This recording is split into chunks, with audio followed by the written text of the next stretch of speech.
美国议员窜台访问有可能会成为常态，那么中国大陆的反击手段也将常态化，看看谁先扛不住。观众朋友、网友朋友，大家好，我是付天少。在佩洛西窜访台湾地区，引发中国高强度军事震慑之后，美国又来了5名党派参众议员窜访台湾，这是解放军封岛演训告一段落，美国人发出的新挑衅。有一个情况需要注意，这次窜访并不像佩洛西那样高调，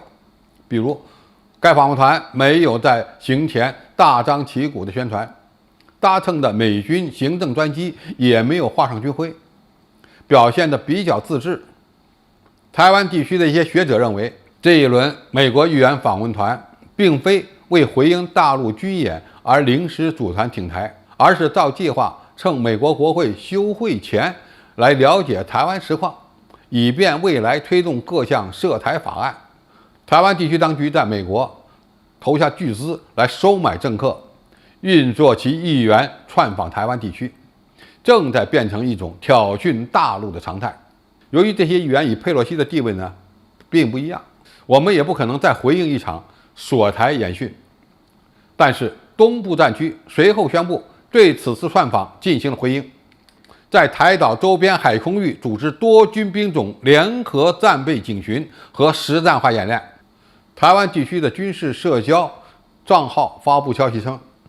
当天共有7批次解放军的军机进入台湾地区所谓的防空识别区，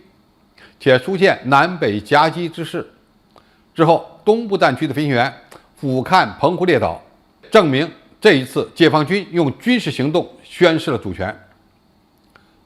如果我们对比中国对佩洛西窜访的回应，那么对这几位美国议员的回应似乎没有那么激烈。这就引发了一个问题：中国大陆是否已经形成了应对美国在台问题上切香肠的套路呢？答案是肯定的。中国大陆已经形成了一套包括制裁、军事行动和外交反制综合应对手段。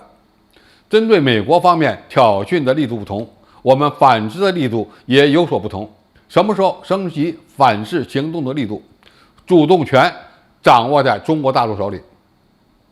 现在的情况是，很多人面对美国议员的窜访行动已经非常愤怒了，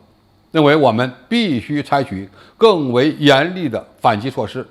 甚至是直接摊牌。但是从理性的角度来看，美国议员的窜访活动暂时不可能停止，而我们如何处理台海问题，也不可能被几个美国议员所左右。那么，中国大陆真的就没办法应对这种挑衅了吗？其实答案就在解放军所采取的行动里。由于佩洛西窜台，两岸双方过去关于台海中线所达成的默契没有了，台湾地区当局所谓的领海也没有了，这就是台海现状的实质性改变。美国新的议员来了，解放军也采取了军事行动进行施压，虽然还不至于引发军事冲突，但是这种压力会通过台军传递给台湾地区当局。相比于美国议员形式上的支持，解放军对台湾岛控制力的增强是实打实的。这种变化正在极大地压缩台军的反应时间，使其在军事态势上会处于越来越不利的地位。美国的兰德智库曾经提出一个观点：解放军仅仅通过灰色地带的行动，就能在未来实现以武促统，说的就是这种情况。从国际法的角度看，解放军的战机进入台湾所谓的领空，军舰进入台湾岛的领海，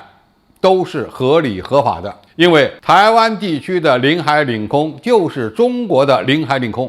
解放军可能暂时不会打出第一枪，但是绝对不会让对手打出第二枪。中美解放军对美国议员和官员的每一次窜访活动，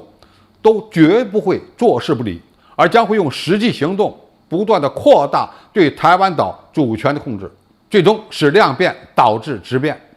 台军现在可能还能忍，但是不大可能一直忍着。如果有一天他忍不住了，那么就会违反反分裂国家法，统一的大幕就会拉开。在美国议员窜访台湾地区的问题上，我们还要以平常心看待，因为这何尝不是我们以武促统的机会呢？好，今天的评述就到这里，谢谢大家收看，我们下期再见。